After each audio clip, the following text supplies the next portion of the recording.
You never know what skeletons may be lurking in the family closet. Like my great-great-granddaddy, the Reverend Thomas Wilcox, on my mom's side. But she never knew how he listed his Halifax County farm in the 1860 census. 1,200 pounds of tobacco, 4,400 pounds of cotton, and 13 slaves. Part of its past I am not proud of, but I am proud of what that home place became.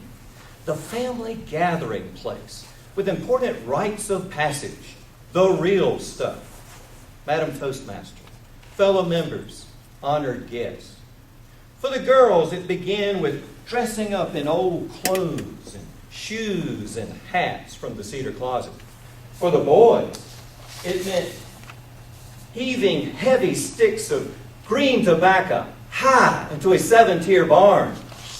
For all of us, it meant heading up to sleep on the second floor and having to face a fearsome nighttime gaze. The Reverend Thomas Boo Wilcox. His eyes chased us from that picture frame to our place of safety under the covers. But I really could sleep far better there than had I stayed downstairs, where the live granddaddy churned out his horrific snore. I inherited the snore, but not the home place. My parents lived in 14 houses by the time I was age 16. My all-time favorite was at 122 West 11th Street, house number 6. It had no skeletons, but some nifty artifacts. There's a tall maple tree out front, made for climbing, and a back stoop that hands up hand-cranked ice cream. And artifact number 1, hard candy. I see 3-year-old sister Jackie get this stuck in her throat. I try to interrupt my mom and a neighbor out on the stoop. Jackie is inside choking, my mom outside chatting. I finally get her to come and interrupt the choking, holding Jackie up by the feet and shaking the candy loose. It makes me feel kind of heroic. But this hero soon gets bounced like a ping pong ball.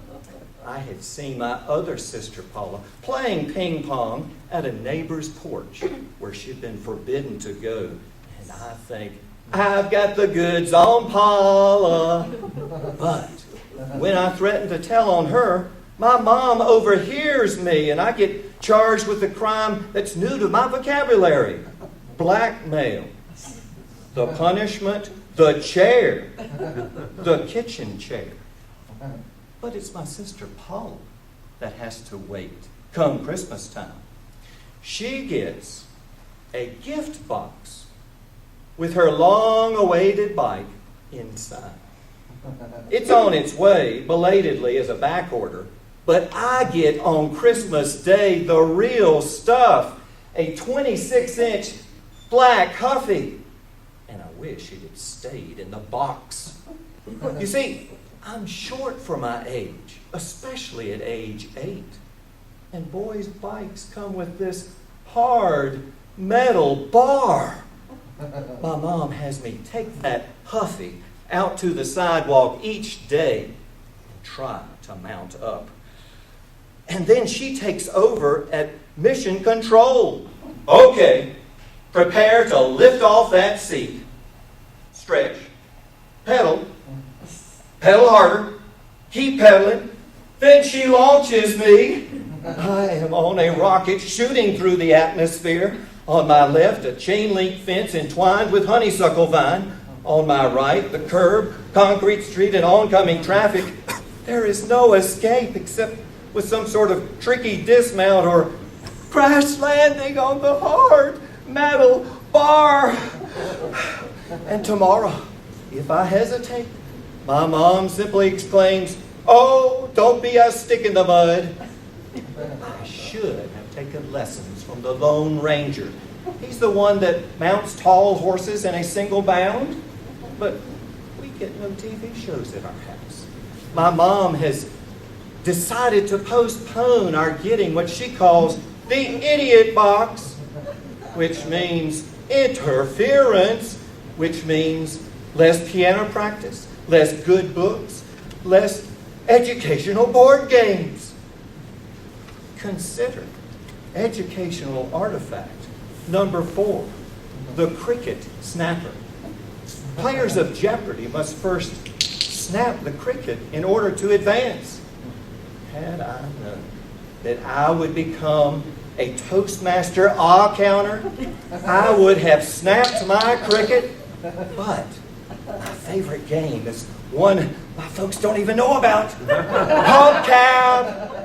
All you need are cars at night and trees to hide behind. You wait for the headlights at just the right moment. As a car passes, one of us chucks out the hubcap. And as it begins clanging on the street, we shout, "Hubcap!" Some drivers stop their vehicle and get out and inspect all 4 wheels to see what they might be missing. What could you be missing when you've got hubcap, the hard metal bar, the cricket snapper? No skeletons, but the real stuff. What you experience when you live outside the idiot box or the ever-present LCD screen. So, when it comes to the real stuff, what's in your family closet?